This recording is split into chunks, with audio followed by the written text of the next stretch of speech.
Bismillahirrahmanirrahim. Alhamdulillahi rabbil alamin. Wa nusalli wa nusallim ala sayyidina Muhammadin wa ala alihi wa sahbihi ajma'in wa la hawla wa la quwwata illa billahil aliyyil azim. Subhanaka la ilma lana illa ma 'allamtana innaka antal alimul hakim. Rabbi zidna ilma warzuqna fahma amin. Allahumma amin. Allahumma inna nas'aluka ilma ladunni wal mashrab as-safi al-hani wa habi ghani. اللهم إنا نسألك علم لدني والمشرب الصافي الهني وهب غني. اللهم إنا نسألك علم لدني والمشرب الصافي الهني وهب غني. Alhamdulillah, limpahan syukur bersama-sama kita panjatkan ke hadirat Allah pada pagi hari menjelang siang ini. Allah kumpulkan kita kembali bersama-sama di dalam majlis hadrah Basaudan yang rutin kita baca di setiap Selasa. Mudah-mudahan dari apa yang kita baca menjadi sabab Allah memberikan kepada kita segenap kekuatan, ya, kesehatan, keafiatan, agar kita semua terjaga, terpelihara, terlindungi oleh Allah Subhanahu wa taala. Bukan hanya jasad kita yang kita minta terjaga, agar kita terhindar dari penyakit, dari wabah, dari bentuk segala ujian-ujian yang datang kepada kita, tapi kita juga minta kepada Allah keselamatan iman kita, keselamatan akidah kita, ya, keselamatan agama kita, agar kita pun dapat mendapatkan hidup bahagia di sini dan juga bahagia di sana. Orang minta sehat karena takut sakit, betul ya? Orang minta sehat tuh karena takut sakit. Mau dia yang lagi sehat ataupun yang sedang sakit. Padahal begitu dia sakit, udah sakit kan? Minta sehat juga kan? Sama minta sehat. Namun seringkali orang begitu takut, ya, hidupnya sulit hanya apa yang dia rasakan di dunia. Tapi jarang sekali dari mereka memikirkan yang namanya sulit itu di akhirat. Tubuh kita nih yang sakit, kata ulama, kalau sakit di dunia kerasa dipencet, tapi begitu kita wafat udah gak ada rasanya lagi, betul ya? Tapi kalau yang namanya sakitnya itu sakit dari dalam, yang sakit tuh hatinya, yang sakit tuh akhlaknya, yang sakit tuh di dalam hati dari sifat riya, sifat dengki, sifat amarah, sikap benci. Nah ini nih yang repot. Udahlah di dunia dia ngerasain sengsara atas kebenciannya, atas kedengkiannya, atas amarahnya. Di akhirat dia lebih sengsara lagi. Di akhirat dia lebih ngerasa kesakitan lagi. Makanya dulu Sayyidatuna Rabi'ah pernah ngelewatin orang lagi kumpul ngebakar kambing. Kambing dibakar digulai, Bu, dijadikan sate. Tiba-tiba Sayyidatuna Rabi'atul Adawiyah yang lewat ngelihat orang lagi ngegulai, lagi ngebakar kambing. Lagi bakar kambing guling gitu ya namanya. Bakar kambing guling. Sayyidatuna Rabi'atul Adawiyah pingsan. Begitu tersadar ditanya sama orang, apa yang bikin kau pingsan? Apa kau telat makan? Apa barangkali kau sedang tidak sehat badan? Dijawab oleh Sayyidatuna Rabi'atul Adawiyah, enggak, badan saya sehat. Saya enggak telat makan, saya enggak kenapa-napa. Lalu mengapa kau tiba-tiba pingsan? Dijawab oleh Sayyidatuna Rabi'atul Adawiyah seraya sambil meneteskan air mata. Kata beliau, aku teringat pada keadaan orang nanti di dalam neraka, kata Sayyidatuna Rabi'ah. Saya ngelihat kambing guling dibakar. Saat kambing guling dibakar itu, kambingnya sudah mati. Dia merasakan api yang melahap tubuhnya, itu kondisinya mati. Artinya dia nggak ngerasain sakit, betul apa enggak?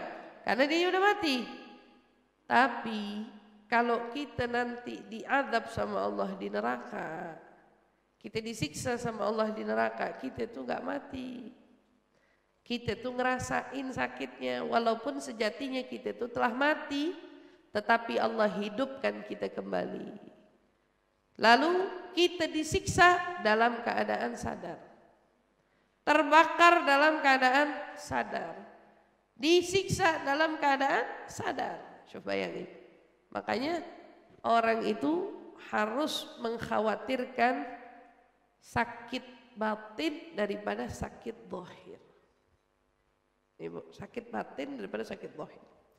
Setakut-takutnya kita dengan serangannya sakit zahir, harus sejatinya kita lebih takut dengan serangan sakit batin. Karena kalau udah batin yang rusak, itu loh akibatnya. Kamu di dunia tidurnya nggak enak, ya, menjalani kehidupannya nggak tenang, ditambah lagi di akhirat kamu pun mendapatkan siksaan. Ya Allah, jagain hatinya, bersihkan hatinya, pelihara hatinya agar kita hidup bahagia di sini, bahagia di sana. Orang pikir bahagia itu penuh dengan nikmat. Orang pikir bahagia itu nggak punya ujian. Orang pikir orang bahagia itu orang yang nggak pernah dihadapkan dengan masalah dalam kehidupan. Tapi kata ulama bilang sejatinya kebahagiaan itu adalah ketika hatimu bersih dari kebencian. Sejatinya hatimu itu kalau bersih dari kedengkian. Jadi kamu mau tanya arti bahagia di dalam kehidupan? Bukanlah tidak punya beban, masalah. Bukan tidak punya ujian ataupun rintangan. Tetapi orang bahagia itu orang yang di hatinya bersih dari kebencian, bersih dari kedengkian. Nah, ketika hati kita hidup dengan keadaan damai, tenang, tentram, maka itu sejatinya kebahagiaan yang sesungguhnya. Jadi yang kita kejar itu bahagia yang begitu. Bahagia yang tenangnya di hati. Enak hatinya. Walaupun di depan mata barangkali ada beban, walaupun di depan matanya ada rintangan dan ujian, tapi hatinya tetap bahagia. Ya, kayak orang-orang yang duduk di majelis hadroh nih, ya, yang datang-datang ke sini nih, wajahnya kalau dilihat nyengir-nyengir semua, senyum-senyum semua, gitu ya. Tegur sapa sama orang, ahlan, baik, kangen, ya Allah senang. Padahal tuh hatinya lagi bergejolak. Masalahnya lagi banyak, beban pikirannya mungkin lagi penuh gitu. Ujian di dalam di depan, di hadapannya tuh sedang banyak gitu. Enggak apa-apa. Itu hidup.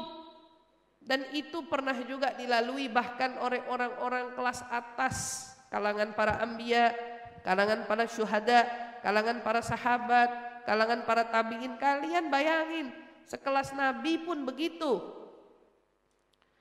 Tapi Nabi tidak mencari yang namanya masalah selesai. Walaupun kita diminta doa untuk biar masalah selesai, tapi nggak pernah ada biar nggak ada masalah, biar nggak ada beban, nggak ada ujian. Enggak. Karena apa? Terkadang masalah itu mendewasakan. Terkadang masalah itu mengajarkan arti kekuatan. Terkadang masalah itu menjadikanmu seorang manusia yang tangguh di dalam menghadapi kehidupan. Jadi jangan pernah takut sama masalah. Yang kamu takutin apa? Kamu ingkar. Kalau masalah datang, kamu kufur nikmat. Kamu takut apa? Kalau masalah datang, kamu lupa sama Allah Subhanahu wa taala. Itu yang harus ditakutin, bukan masalahnya. Gitu. Jadi yang datang ke sini segenap hajatnya dibawa, harapannya ditumpuin, tapi saya cuma ngingetin satu, jangan cuma minta masalah itu kelar. Jangan cuma minta beban yang dihadapi itu atau rintangannya menjadi mudah dan ringan, tapi kamu juga harus minta sama Allah kebahagiaan itu di sini. Di sini saat hatimu bersih dari dengki, dari hasud, dari amarah, dari kebencian, hatinya damai, ngelihat orang nggak kesel, ngelihat orang nggak benci, ngelihat orang nggak dipenuhi dengan emosi, nggak. Tapi selalu ngelihat orang semuanya baik. Kita diajarinnya begitu. Mudah-mudahan dengan kajian demi kajian yang kita diajarkan tentang bagaimana caranya kita bersilaturahmi terus menyambung diri kita nih agar kita terus bisa berkomunikasi dengan baik dengan manusia. Walaupun sejatinya kadang kita suka dapati manusia yang jujur sedikit, manusia yang baik sedikit, manusia yang nolong sedikit, manusia yang ada kala kita sedang jatuh sedikit. Bukan gak ada, sedikit jumlahnya. Kalau ngomong gak ada, tapi mungkin dari 1001 misalnya. Gak apa-apa Bu, gak apa-apa. Yang salah itu bukan manusia, karena kita gak disuruh ngurusin sikapnya manusia, tapi kita ini disuruh ngurusin sikap kita sama manusia. Manusia gak ada di saat kita jatuh, jangan kamu jadi manusia gak ada di saat orang lain jatuh. Manusia itu penipu, kamu jangan jadi penipu. Manusia itu bisanya ngomongin kita aja di belakang, kamu jangan ngomongin orang di belakang. Tugasnya kamu itu bukan ngurusin orang. Waktu bilang dia aja begitu, baik di depan kita, di belakang kita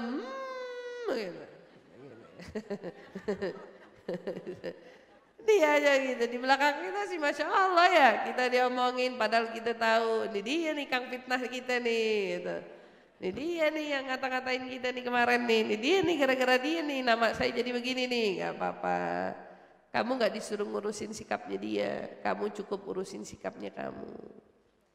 Ini hidup ya, inilah hidup. Jadi kita tuh bukan disuruh ngurusin sikapnya orang, tapi ngurusin sikapnya kita. Mudah-mudahan Allah selalu tuntun kita, bimbing kita ya Rabb ya, untuk menjadi orang-orang yang baik, yang tulus ya, insyaallah di dalam menjalani kehidupan kepada Allah dalam ibadah maupun dalam muamalah kepada sesama hamba Allah. Amin ya rabbal alamin. Yuk kita lanjut kajian kita dari kitab Mukasyfatul Qulub. Mari sama-sama kita awali dengan doa ta'lim. Bismillahirrahmanirrahim. Nawaitu ta'allum wa ta'lim wa naf'a wal intifa' wal mudzakarah wa tadhkir والإفادة والاستفادة والحث على التمسك بكتاب الله وسنة رسول الله صلى الله عليه وسلم والدعاء إلى الهدى والدلالة على الخير ابتغاء مرضاته وقربه وثوابه وحسن الخاتمة مع اللطف والعافية وصلاح العاقبة برحمتك يا أرحم الراحمين آمين يا رب العالمين. وقال المصنف رحمهم الله ونفعنا به وبعلومه في الدارين آمين. وأبو الشيخ وابن حبان والبيهقي يا رسول الله من خير الناس؟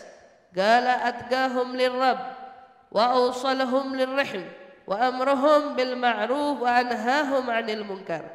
والطبراني وابن حبان في صحيحه واللفظ له عن أبي ذر رضي الله عنه قال أوصاني خليلي صلى الله عليه وسلم بخصال من الخير. أوصاني أن لا أنظر إلى من هو فوقي وأن أنظر إلى من هو دوني. وأوصاني بحب المساكين والدنو منهم. وأوصاني أن أصل رحمي وإن أدبرت. وأوصاني أن لا أخاف الله لومة لائم. وأوصاني أن أقول الحق وإن كان مرا. وأوصاني أن أكثر من لا حول ولا قوة إلا بالله فإنها كنز من كنوز الجنة والشيخان. وغيرهما عن ميمونة رضي الله عنها أنها اعتقد والدة لها ولم تستأذن النبي صلى الله عليه وسلم. Diriwayatkan oleh Abu Syekh wa Ibnu Hibban wal Baihaqi. Ya Rasulullah, man khairun nas? Ada sahabat bertanya, wahai Rasul, siapakah manusia yang paling baik? Manusia yang paling baik. Maka dijawab oleh Rasul sallallahu alaihi wasallam, maka manusia yang terbaik itu atqahum lirrabb, yang paling bertakwa di sisi Allah. Jadi kalau kamu mau tahu manusia terbaik, siapa itu manusia terbaik? Atqahum lirrabb, kata Nabi, mereka adalah orang yang paling bertakwa kepada Allah. Mereka yang paling takut berarti kepada Allah. Mereka yang paling menjalankan perintah Allah. Mereka yang paling berusaha menjauhi larangan Allah. maka dialah manusia terbaik. Maka kalau kita mau lihat apakah kita sudah jadi manusia terbaik, ini koreksinya dari sisi sini, sejauh mana takwa kita sama Allah. Inna akramakum indallahi atqakum. Kamu mau tahu manusia mulia di sisi Allah? Sesungguhnya yang mulia di sisi Allah itu yang paling bertakwa. Orang yang bertakwa tuh nggak ngomong saya bertakwa, tapi orang yang bertakwa itu adalah orang yang menjalankan perintah Allah dan menjauhi larangannya. Semakin dia berusaha di dalam mematuhi aturan Allah, semakin baik takwanya. Semakin dia berusaha menjauhi larangan Allah, semakin baik takwanya. Jadi kalau ada orang nih mengerjakan suatu ketaatan, subhanallah, akan tetapi di situ dia mendapatkan suatu ujian, hambatan, kerja umpamanya di satu pekerjaan, tapi dia bekerja di dalam pekerjaannya nggak mendukung, dia memakai pakaian muslimah, tidak mendukung. Yang tidak mendukung bukan aturan kantornya. Kalau ada pekerjaan aturan kantornya yang melarang berjilbab, sejatinya orang muslim keluar dari situ. Itu bukan lagi syarat, ini nyari nafkah, tapi di sini ada unsur haram, berarti bukan di situ tempatmu mencari nafkah. Gitu ya. Tapi seandainya kamu kerja di satu pekerjaan, subhanallah, waktu kamu bekerja, kamu nih pakai baju muslim di antara teman-teman kamu yang nggak pakai baju muslim. Kamu sendirian yang pakai jilbab, teman-teman kamu yang lain nggak ada yang berjilbab. Nah di situ hambatannya sering dicibir, sering dipanggil ustazah nih ustazah, muallimah nih muallimah gitu ya. Makin sabar kamu menghadapi itu, makin besar takwamu, makin baik kualitas takwamu gitu loh. Jadi bukannya soal tentang ini bekerja atasannya nyuruh nggak. Kalau kondisinya bekerja di satu pekerjaan yang mengharuskan kamu melepas baju muslimmu, itu bukan tempat kamu nyari rezeki. Ya, wahai ibu-ibu yang anaknya bekerja di situ, ya ustazah nyari kerja zaman sekarang susah. Kalau kamu bersandarnya sama dunia susah. Tapi kalau kamu bersandarnya sama yang menghidupkan seisi dunia, nggak ada yang susah. Nggak ada yang susah. Jadi jangan pernah takut untuk berhenti bekerja dari tempat-tempat yang melarangmu. Tetap memakai jilbab. Kita lihat banyak yang begitu. Nih anak-anak muda, Masya Allah, yang repot nyari pekerjaan. Pada saat dia mau pergi kerja pakai jilbab. Nyampe di tempat pekerjaannya dilepas jilbabnya. Berubah pakaiannya sesuai pakaian yang diminta oleh atasannya. Nanti pulang kerja dia pakai lagi. Subhanallah. Kasihan yang begitu, digiring, ditolongin. Nah ibu-ibu nih kalau yang kenal orang ibu punya pekerjaan, ada orang, ibu adalah seorang yang mempunyai perusahaan, pekerjakan orang. Kalau nemu ada karyawan gak pakai jilbab, justru kita yang menjadi orang yang mengharuskan pakaian muslim di dalam pekerjaan kita. Kamu kerja sama saya, di sini aturannya harus pakai baju muslim. Nah, saat di sana mereka melarang pakaian muslim, kita justru harus menjadi yang memakmurkan bajunya orang muslim gitu yang bekerja. Dorong, ada orang belum berpakaian hijab digiring. Barangkali kalau udah sering dia pakai jilbab walaupun di kerjaannya, saat dia mau keluar rasa malu udah mulai timbul di dalam hatinya. Kan gitu Bu biasanya. Subhanallah ya. Nah, atqahum lirabb. Berarti orang pertama manusia terbaik itu atqahum lirabb. Ingat, yang takwanya paling di hadapan Allah Subhanahu wa taala. Kemudian siapa lagi mereka yang paling baik? Wa awsaluhum lirrahim. Selanjutnya mereka manusia terbaik adalah yang paling menyambung silaturahmi, yang paling menyambung hubungan kekeluargaan. Dia yang paling seringkali menjenguk, seringkali mendatangi rumah, seringkali mengontak, seringkali menghubungi. Dia nih yang paling-paling, berarti dia yang paling besar takwanya. Yang paling jarang, yang paling komunikasi, kagak tahu, kagak kenal siapa dia. Oh iya memang dia saudara ibu saya, tapi kita nggak kenal, kita nggak pernah datengin. Takwanya nih masalahnya. Tapi makin dia yang nyambung, Dia yang berhubungan antara satu keluarga dengan keluarga, antara tante ini dengan tante ini, antara paman ini dengan paman ini, semuanya disambung sama dia. Apa kabar? Wah, ternyata bukan cuman kamu jadi mahbub, bukan cuman kamu jadi dicintain banyak orang, tapi kamu itu menjadi orang yang paling bertakwa di sisi Allah. Manusia terbaik justru di mata Allah dan Rasulnya yang paling sering menyambung hubungan kekeluargaan, itu dipelihara hubungan kekeluargaan. Kemudian siapa lagi? Wa amruhum bil ma'ruf, yang paling ngajakin orang pada perbuatan ma'ruf. Ini orang nih, kita punya teman satu nih, kalau udah ke perbuatan baik kau berisik, ngajakin mulu nggak kapok-kapok. Ayo sini ada ngaji yuk. Tadi dulu cucian belum beres, udah tinggalin aja. Getol banget kalau buat ngajak kepada kebaikannya. Dia yang nge-share kebaikan dia, yang ini dia. Punya nggak teman yang begitu? Enak banget punya teman yang begitu tuh. Kalau udah soal kebaikan dia yang paling bawel. Ngajakin terus. Yo, ini besok kita mau ke sini. Siapa yang dari sekarang hadir, kalau mau hadir hadroh dari pagi temannya udah japri, dari malam besok.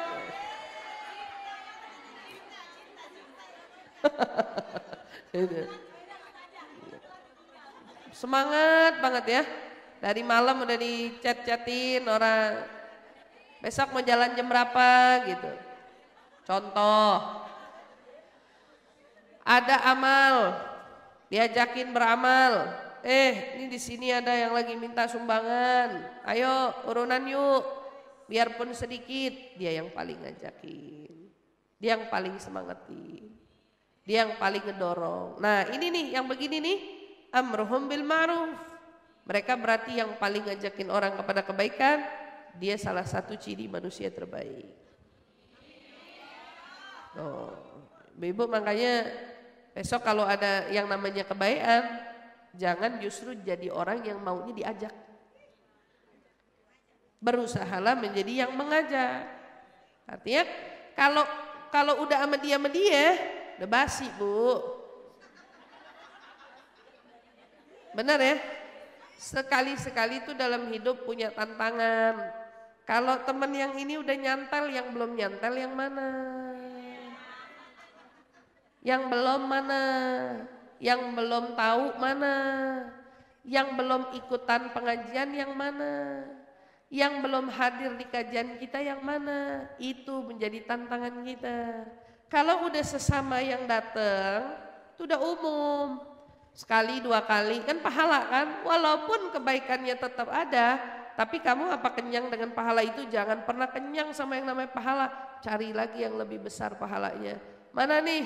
Yang belum, kali-kali dari teman kita ada yang masih susah diajak, masih susah dibawa, masih susah diingetin, masih susah dibilangin, ya masih susah. Itu tuh PR-nya kita tuh yang begitu-begitu.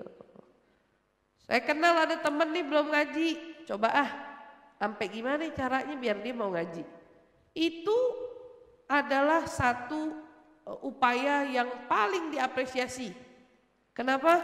Karena kamu bukan ngajakin orang ngaji, tapi kamu itu lagi menarik orang dari kesesatan jalan hidupnya. Kamu lagi nyelamatin dia. Tapi memang butuh usaha. Bukannya gampang. Kayak orang nih misalnya lagi terjerat dengan hal-hal terlarang, mau narik orang dari hal-hal yang kayak gitu, kan perlu usaha, perlu sabar. Ada orang misalnya pernah dia terkena obat-obatan, nggak bisa cuman pakai lisan, ngajak berhenti, emang didengerin? Enggak, tapi ada pendekatan yang lebih. Kapan momen tepatnya kalau mengajakin orang-orang dunia itu? Cari kapan momen tepatnya.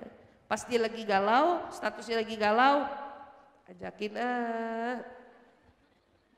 Ada aja statusnya lagi galau, Bu. Nah, gitu. Ibu-ibu kan berteman tuh, sering liatin status orang. Ya, ibu-ibu kan sering liatin status orang. Nah, ngeliatin status orang itu jadikan manfaat. Ini salah satu saya kasih tahu gimana caranya ngeliatin status orang manfaat. Ya, bukan cuman liatin enak bener nih si ini udah jalan-jalan gitu, bukan. Enak bener nih si ini habis pulang dari sini gitu, bukan. Tapi lihat, oh ada teman kita kayaknya lagi galau nih. Kayaknya lagi banyak masalah. Kenapa? Doanya, statusnya doa mulu soalnya. Orang kalau punya masalah statusnya doa mulu. Saya bilangin. Ibu punya teman, dia pasang status doa, udah nih, ini banyak masalah nih. Nih kapan nih pendekatan itu? Kalau teman lagi pasang status doa mulu, tarik, ajakin. Pasang status doa aja, mendingan doa langsung. Gitu. Ngapain pasang status doa? Emang pasang status doa diijabah? Enggak. Kapan doa diijabah? Kalau kamu yang ngadahin tangan, kalau kamu yang mohon, kalau kamu yang doa. Nah kalau pasang status doa buat apa? Betul nggak?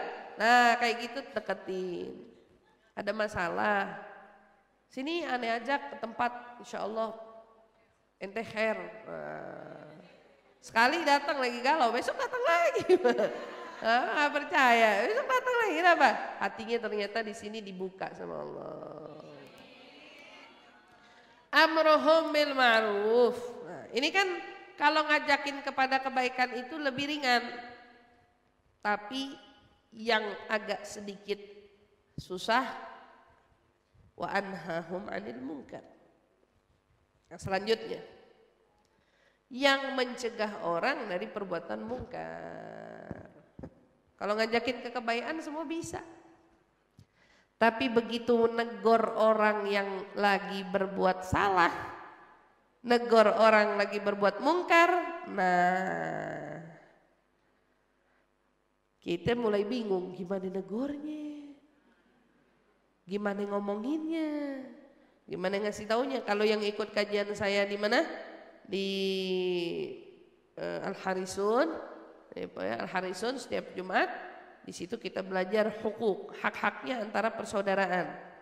Di antaranya saat kita melihat saudara kita melakukan sesuatu keburukan, suatu kejelekan, apa yang harus kita ambil langkahnya? Lihat dulu kondisinya. Nih orang ngelakuin keburukan di tengah umum terang-terangan apa sembunyi-sembunyi?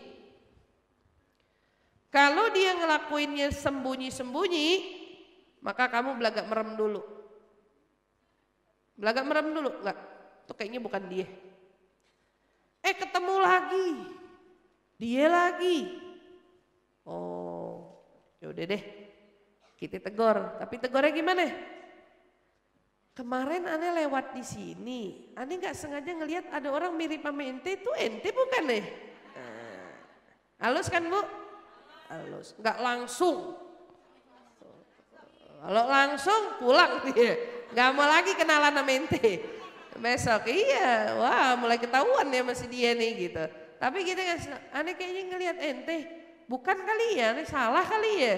Masa ente ngaco nih, aneh nih ngaco. Ini ada teguran nih, udah negor tapi lembut.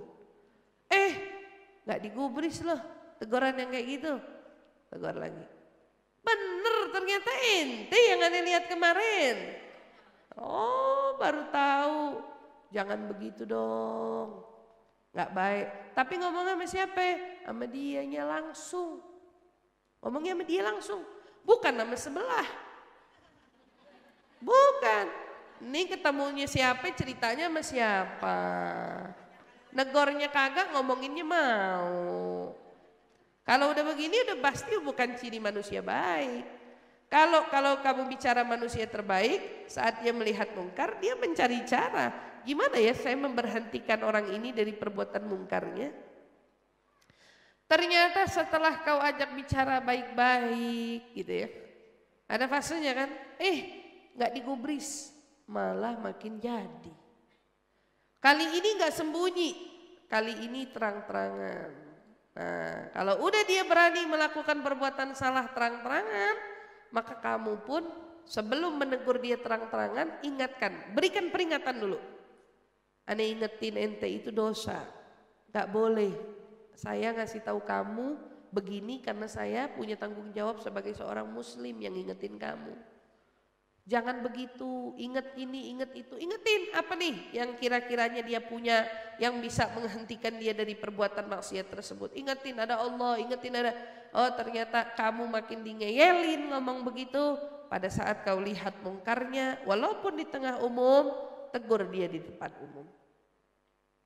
Baru boleh negur depan umum. Apa boleh kalau udah ditegur di depan umum nggak berubah juga? Boleh nggak ngomongin ke sebelah? Boleh. Itu urusan mata ente. Kalau ngomongin ke sebelah tetap nggak boleh. Nah, ngomongin ke sebelah, ngomongin orang, saya ngelihat si ini maksiat, jangan.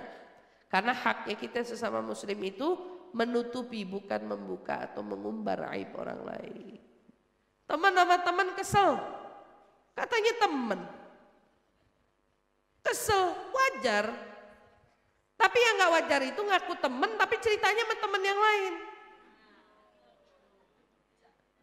Manusia kesel, jangan temen, adik kakak aja sering kesel. Bener gak? Temen sama temen kesel. Temen tuh yang bener, kesel sama teman. Adik gak temen sama ente begini. Jadi temen, kamu temennya bukan? Siapa ente gak senang sama aneh? Bukan, ente nggak suka aneh yang mana? Maafin kalau gitu, kasih tahu dong. Ada apa? Cerita. Barangkali kamu bisa begitu karena kamu nggak tahu sebenarnya apa. Diklarifikasi tuh, diuraikan, dijelaskan. Bukan menyimpulkan. Kita nih gampang banget nyimpulin, udah kayak dokter. Dokter aja nggak berani nganalisa sesuatu. Dokter itu kalau mau mengklaim seseorang dengan penyakit tertentu, dia butuh hasil lab sebelum dia menentukan, tau nggak? Siapa kita pada saat melihat satu kejadian, satu masalah lalu menyimpulkan, nih kita pinter banget, dokter kalah sama kita. Bener, orang tuh nanya, katanya teman, kalau teman tuh begitu. Ibu, kalau temen nanya, kan ente temenan, kecuali ente punya masalah sama orang di jalanan gak kenal, gitu istilahnya ya, itu mungkin masih masuk akal. Tapi kalau sama temen, nah, coba. Katanya teman, kenalnya sudah sekian tahun. Harusnya kalau ada tegur menegur itu jangan mudah tersinggung. Tapi dilurusin, dijelaskan, diklarifikasikan. Oh nih ente salah paham, keadaannya nggak gitu, yang benar tuh begini. Kalaupun memang ternyata apa yang dia sampaikan itu ternyata memang kamu salah, berani dong ngaku salah. Sportif dong jadi orang. Sekali-sekali menjadi orang bersalah itu nggak salah, bener kok. Boleh jadi kamu saat mengakui kesalahan kamu adalah yang hebat karena berani mengakui kesalahan. Yang bahaya itu udah salah ngaku nggak salah. Ini seru banget ya di sini ya. Iya. Ada orang ya salah, tapi ngaku dirinya seolah nggak salah. Kita manusia kan? Allah aja yang jelas-jelas kita bersalah kepadanya dimaafin. Siapa kita? Kita nih jelas-jelas maksiat di depan Allah. Jelas-jelas ngelakuin kesalahan di depan Allah. Tapi saat kita bilang Rabbighfirli, ya Rabb ampunin saya. Diampunin gak Allah? Lalu siapa kita saat ada orang punya salah sama kita? Kok maafin dia susah bener? Maafin dia susah bener. Allah yang punya nama Al-Mutakabbir, yang maha sombong. Tapi kesombongan Allah itu tidak dipertontonkan sama kita serta-merta. Kalau Allah yang maha al-mutakabbir itu betul-betul menampakkan kesombongannya, kita nggak ada yang dikasih makan loh sama Allah. Karena begitu sombongnya kita hidup di dunia, merasa hasil kerjanya hasil kerja kita, yang capek kita, yang usaha kita, di mana campur tangan Allah? Boleh jadi kalau Allah sombong, oh kamu ngerasa kamu yang kerja, kamu ngerasa kamu yang capek, ya udah sebentaran. gak usah cabut pekerjaannya, jangan cabut rezekinya, jepit aja sarafnya dikit. Yes, kata Allah. Ayo, jepit aja sarafnya dikit, kata Allah bilang. Gak bisa bergerak loh. Tapi Allah gak gitu. Fir'aun ngebangkang, ngaku jadi Tuhan. Diapain sama Allah? Dikasih waktu, ditunda. Kapan mau tobatnya ditunda sama Allah. Kapan mau berubahnya ditunda. Maka kita ini kadang-kadang suka bersikap melebihi dari kapasitas yang semestinya. Kita ini manusia. Bersikaplah kayak manusia. Jangan auranya iblis masuk ke kita. Loh memang kan ada manusia auranya iblis, auranya malaikat. Ente mau milih mana auranya siapa? Kalau aura pendendam, ya jelas itu auranya iblis. Kalau auranya afu, jelas itu auranya malaikat. Jelas malaikat aja kadang-kadang gerah ngelihat hamba-hambanya Allah nih yang berdosa. Berapa kali malaikat ngadu, ya harap kapan kau ingin turunkan murkamu di sini? Lah, tunggu. Kata Allah bilang, tunggu taubatnya. Barangkali besok sore dia tobat, tunggu. Barangkali pagi dia tobat, tunggu. Malaikat udah gerah. Tapi Allah bilang jangan, bayangin. Nah, kita kapasitas kita nih, jadi manusia. Ambil auranya para anbiya, ambil para orang-orang salihin auranya. Pemaaf, tidak mendendam, tidak pun